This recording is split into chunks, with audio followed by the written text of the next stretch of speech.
अखिलेश जी ने बहुत बढ़िया तरीके से अपनी बात जो है इस विधानसभा के सामने रखी। मेरा मानना भी ये है कि जिस तरीके से केंद्र सरकार सभी तरीके की संस्थाओं को ढहाती जा रही है, अभी तो सिर्फ शुरुआत है। हमारे विपक्ष के साथी भी यहाँ बैठे हैं, सत्ताधारी दल के साथी हम लोग भी यहाँ बैठे हैं,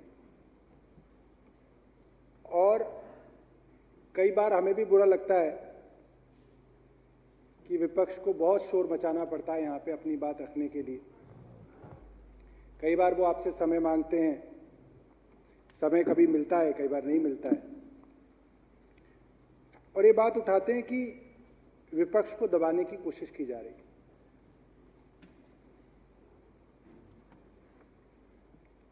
मगर लोकसभा के अंदर अगर हम देखें तो किस तरीके से मर्यादा को तार-तार किया जा रहा है, सबके सामने है। लोकसभा में भाजपा का दल मेजॉरिटी में है, अपोजिशन पार्टी बड़े बड़े मुद्दों को उठाती हैं, जैसे अभी पेगासस के ऊपर लगातार चर्चा करने की कोशिश की जा रही है, और सदन में शोर शराबे के बीच केंद्र सरकार कानूनों को पास कर रही है। एक दो कानून पास हो जाएंगे, मगर जो वो नई मर्यादाएं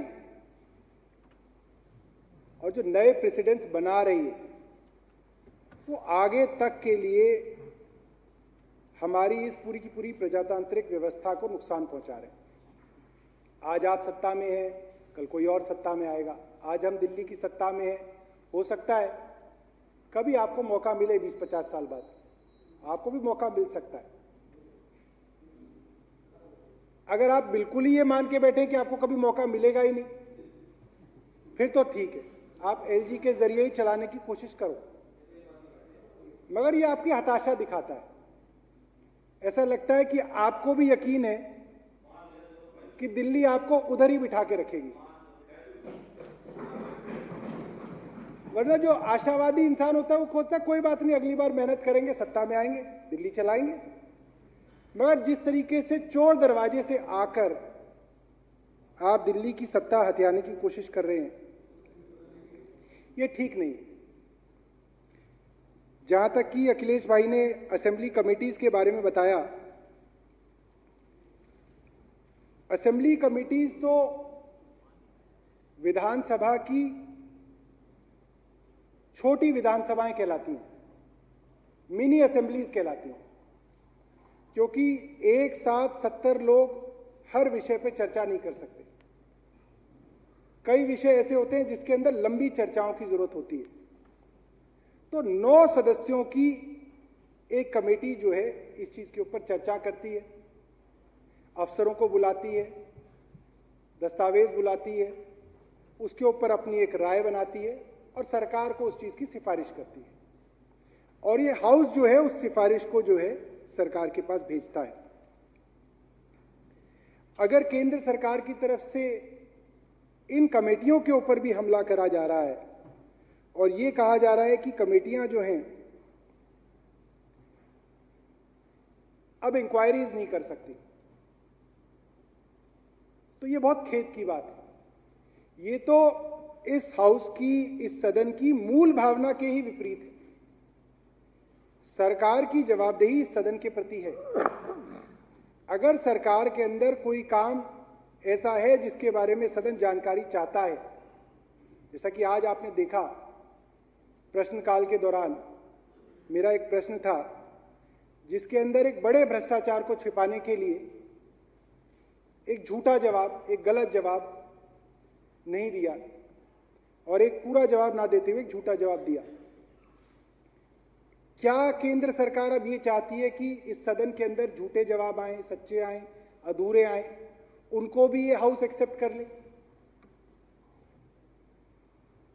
सदन की जो सारी शक्तियां हैं वो लोगों की शक्तियां हैं, ताकि लोगों के जो सवाल हैं, जो मुझे बड़ा अच्छा लगा, मैं भाजपा के अपने साथियों को मुबारकबाद देना चाहता हूं अध्यक्ष जी। मैं इनके सवाल पढ़ रहा था, बहुत अच्छे सवाल बने।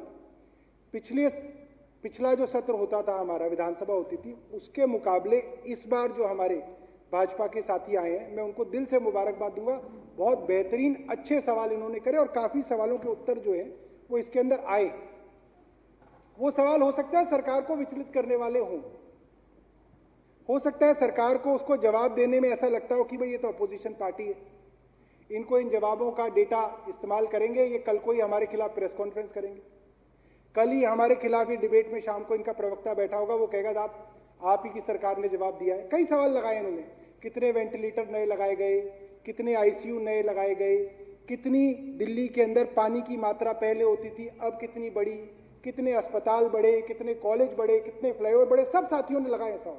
मुझे अच्छे लगे इनके सवाल, इस बहाने हमें भी पता चला। और ये सवाल इनके सवाल नहीं है, ये सवाल जो है इनको जिस जनता ने चुना है उसके सवाल है।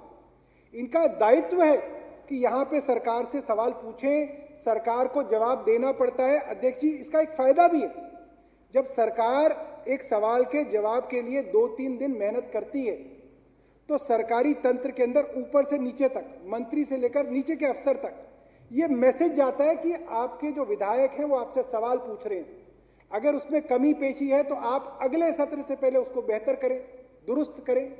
तो सरकार के लिए भी ओवरऑल पूरा का पूरा एक हेल्दी सिस्टम है, स्वस्थ परंपरा है, जिससे सबका फायदा है, पूरी दिल्ली का फायदा है। अब कल को सरकार ये कह दे कि भाई आप प्रश्न ही नहीं पूछ सकते, तो क्या होगा? ये इनके प्रश्न भी नहीं आएंगे, हमारे प्रश्न भी नहीं आएंगे, और एक स्वस्थ परंपरा जो इतने सालों से 60-70 सालों से चली आ रही है वो खत्म हो जाएगी। आरटीआई तो बहुत दिनों बाद आई, 2005 में ये अध्यक्ष जी, उससे पहले यही एक तरीका होता था कि सरकार से आप सवाल पूछें और ये जानकारियां जो है लोगों तक पहुंचे। अब आरटीआई के अंदर आप जो है, जो अफसर हैं, जहां पे आप अपील के अंदर जाते हैं, उन अफसरों को ही आप ना लगाएं, तो आरटीआई भी आप देखें धीरे धीरे आरटीआई के अंदर सवालों के जवाब नहीं आ पाते हैं।